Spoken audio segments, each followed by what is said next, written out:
Have you guys ever heard of the Trans-Pacific Partnership, or the TPP? Chances are probably not, because it's one of, if not the most secretive trade deals ever devised. What's being called NAFTA on steroids now encompasses 12 countries who have taken to the negotiating table, along with 600 corporate advisors. And now, China is considering joining the trade talks. China's participation would mean the merging of the world's three biggest economies, accounting for 40% of the global GDP. But the fact that these negotiations have been shrouded in secrecy raises much criticism among everyone from activists to trade attorneys who claim that the TPP is nothing more than a corporate coup d'etat. Earlier, I spoke with Kevin Zies, attorney and co-founder of It's Our Economy, who currently is speaking at a forum about the TPP. I spoke to him about why this issue isn't getting more coverage, and I first asked him how public banking fits into the concerns over the TPP.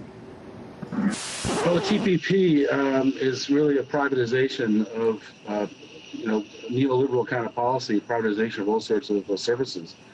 And so if they don't like state-owned enterprises, and so a public bank would have a harder time coming into existence with a TPP in existence. And it also gives a great deal of power to Wall Street banks. Really makes no controls.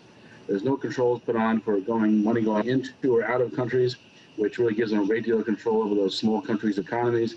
It undoes a lot of the regulation of the limited regulation we got during the Obama era, and will continue to get big finance run loose. And so it's a real conflict between private banks versus a public service, and that's what the TPP is about. And economist Joseph Stiglitz points out that another thing the TPP will do is manipulate tax laws and hide profits by creating tax havens. Can you break this down? Yeah, well, tax havens are a gigantic problem for countries all over the world. So much money is hidden in these countries that have very lax tax laws. And as I said, TPP will allow for money to flow with no controls. And so just make it easier for these high profit margin, based on low wages investors to hide their money in these tax havens. It'll be robbing the people of resources, of tax resources that would pay for basic services. TPP is a classic case of what's wrong with the direction that the economy is going. It puts profit ahead of the needs of the people and protection of the planet. And we have to do the opposite. We have to put protection of the planet and the people's needs before profit. Unfortunately, that trend seems to be going the opposite, Kevin. And what's the latest news on the TPP about China? Because I was kind of surprised that they're considering joining on, given that China is already on top economically and still a growing economy. What would be the pros and cons for them to join on board?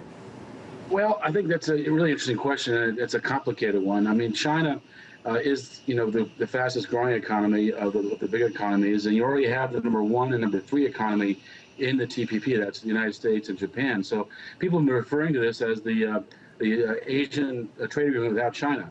And for some reason, China's been excluded. It seems like it's almost part of the Obama strategy of encircling China militarily. This would encircle China financially and economically.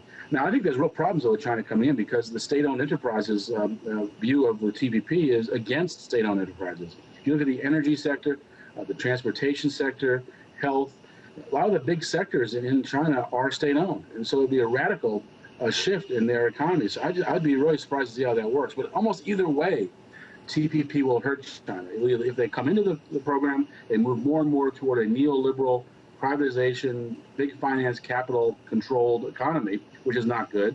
Or if they left out of the TPP, it allows for all these countries in the Asian area to be out there without China. And a country like Vietnam or Malaysia, can take a bunch of money from U.S. banks, because money flows easily. And if those countries refuse a U.S. Navy base or using their airspace for military action against China, then the banks can threaten to take their money out. And so it gives a lot of power to the United States and big finance over military strategy as well as economic strategy. It's a big problem for China. I think China's smart to be negotiating a 3-way treaty with South Korea and Japan. They're also doing their own 15-nation Asian treaty. I think those are much more important for China than TPP. If I was China, I would stay out of the TPP and build up Asia without the United States. Well, they're definitely putting China in a tough situation, Kevin, where they have to make a choice, and it's going to be really interesting to find out what choice they make. And I think a lot of people, were sold the TPP as a free trade agreement, but really it's creating these international court bodies that would override national sovereignty and laws in this country. And it also affects everything from internet privacy to environmental regulation. Name maybe the 3 most damning aspects of the TPP that you think are not being reported enough. Well, it's not being reported much at all. I was very pleased to see the New York Times today have an excellent op-ed by 2 anti-TPP activists that really laid the case out quite clearly. So I was glad to see that big breakthrough. That's the first time we've seen the corporate media really cover this trade agreement. So it's very important the public get educated about it. As far as you mentioned, I think the worst one, which is the trade tribunal system. This is really a global corporate coup. It will allow for corporations to become more powerful than governments. These tribunals will be 3-person judges. Mostly the judges will come from corporations on leave from their corporation, put on the robe, rule for the corporation, then go back to the corporation. So it's a totally corrupt trade system that can overrule environmental laws, labor laws, consumer protection laws, any issue that we want to see regulated and controlled, and where human needs are put first and planet protection put first, the TPP can overrule that with these trade tribunals. So it makes corporations more powerful than governments. It's really not a trade treaty. Only about 5 or so of the 30 parts of the treaty are dealing with trade. The rest deal with internet privacy. It can totally destroy the internet freedom. A lot we saw stopped in Congress, like SOPA. Now they're trying to do on the back door of the TPP. Same with a lot of financial regulation. A lot of the limited financial regulation we got through Dodd-Frank is trying to be undone through the trade treaty. And even something like healthcare systems in Japan, which is one of the best in the world, they could end up being stuck with a U.S.-style healthcare system, which is among the worst in the developed world. So it's a disaster for every issue you care about. We're urging everybody to join together in solidarity. Our website, popularresistance.org, is one that's going to bring people together to stop the TPP. And I believe we can stop the TPP. People can beat these transnational corporations. TPP is a great battleground for us. Kevin, one more yes or no question, or I guess just a sentence or two since we have a limited time left. But you talked about how it's a possibility that Obama will fast track the TPP, kind of completely bypass Congress. Is this still a possibility? Oh, no question possible. It's the first major fight we have to win. We need to have the constitutional checks and balances protected. We need Congress to do their job.